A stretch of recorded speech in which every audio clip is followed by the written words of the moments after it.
አንደኛ እኔ ያመጣኋቸውን ቴክኖሎጂዎች ስለማምንበት በጣም ጥሩ አውቶቡሶች ስለሆኑ፣ ሁለተኛ ደግሞ ያ የኔ ህልም ነው።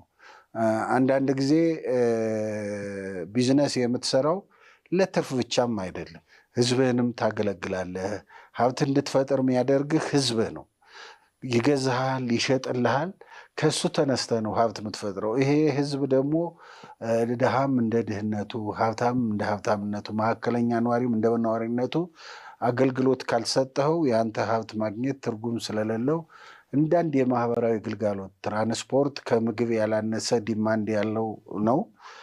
በዚህ ሴክተርም አስተዋጽኦ ብናደርግ አፍተር ሴል ሰርቪስ አዘጋጅተናል። ሁሉንም አሟልተን ይዘን ምሳሌ ሆነን ሌሎች ጓደኞቻችን ወደ ሴክተሩ እንዲገቡና የህዝባችን ችግር እንዲፈታ ፍላጎት ስላለን በዚህ ሴክተር ከመንግስት ጋር በፒፒፒ ለመስራት ተፈራርመን ስራውን ጀምረናል። አሁን የምናገኘው ፊድባክም በጣም የሚያስደስት ነው የምለው። ስለዚህ ቬሎሲቲ ነው እነኚህን አውቶቡሶች እንደ አዲስ አበባ ከተማ የሚያስተዳድረው? ያው በቢኬጂ ስር ያለ ቬሎሲቲ ነው። ቢኬጂ ምን አለው? በዚህ በትራንስፖርት ዘርፍ የህዝብና የህዝብ ትራንስፖርት የሚሰራ የክፍለ ሀገሩን ጎልደን ባስ አለው። የከተማውን ደግሞ ቬሎሲቲ አለው። እናት ካምፓኒው ቢኬጂ ነው። ደግሞ በታች በቅርንጫፍ የከተማውን የሚያስተዳድረው ቬሎሲቲ ነው። ቬሎሲቲ የከተማ ትራንስፖርትን ሃንድል የሚያደርግ ክፍል ነው። እሱ ነው የሚሰራው። ምክንያቱም ተሞክሮ አለው ሚኒባሶች ላይ እና ባሶች ላይ። አፍተር ሴል ሰርቪስ አሁንም ጎልደን ባስ አፍተር ሴል ሰርቪስ አለው፣ ይሰራል። ሁሉም ማናጅመንቱን የሚመራው ቬሎሲቲ ነው።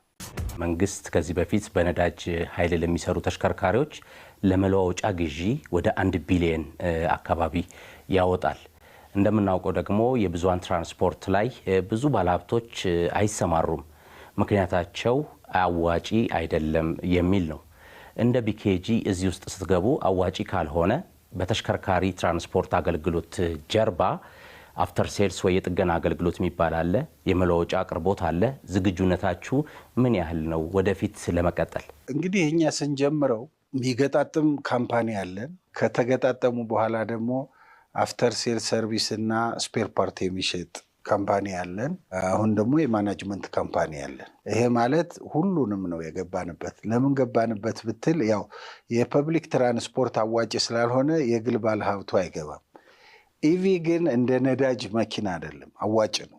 ያው ብዙ አትራፊ ነው ልልህ አልችልም ከሚይዘው ካፒታል አንጻር። ግን ቢዝነስ ቅድም ነግሬሃለሁ። ቢዝነስ የሚሰራው በቃ ብዙ ትርፋማ ለመሆን ብቻ ሳይሆን ዜጋንም ለማገልገል ቢዝነስ ይሰራል። የህዝቡን ችግር ለመድረስ ቢዝነስ ይሰራል። ከዚህ አንጻር ከነዳጅ መኪና አንጻር ኢቪን ብትወስድ ቻርጅ የምታደርግበት ዋጋ ታዳሽ ኤሌክትሪክ እሱ በጣም ርካሽ ስለሆነ እዚህ በአነስተኛ ዋጋ ቻርጅ ሞልተህ ስታገለግል ከዋልክ ቢዝነሱ አትራፊ ነው። ያው ኮስቱን ለመመለስ ብዙ አመታት ይፈልጋል። ግን ደግሞ የሰውን ችግር መፍታትም አትራፊ ነው ብዬ ነው እና መወስደው። ሁለቱን እኛ እንደ ማህበራዊ ግዴታችን ነው የምናየው።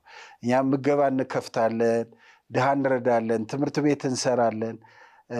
በትራንስፖርት ዘርፍ ደግሞ እዚህ ገብቶ መስራት የተወሰነም ያተርፋል። ጠንክረ ከሰራህና ኢፌክቲቭ ካደረግ ጥሩ ሰራተኛ ከቀጠር፣ ሌላው ደግሞ በመሰረታዊነት የህዝቡ አንድ ችግር ስለሆነ መፍታት ደግሞ ትልቅ ነው።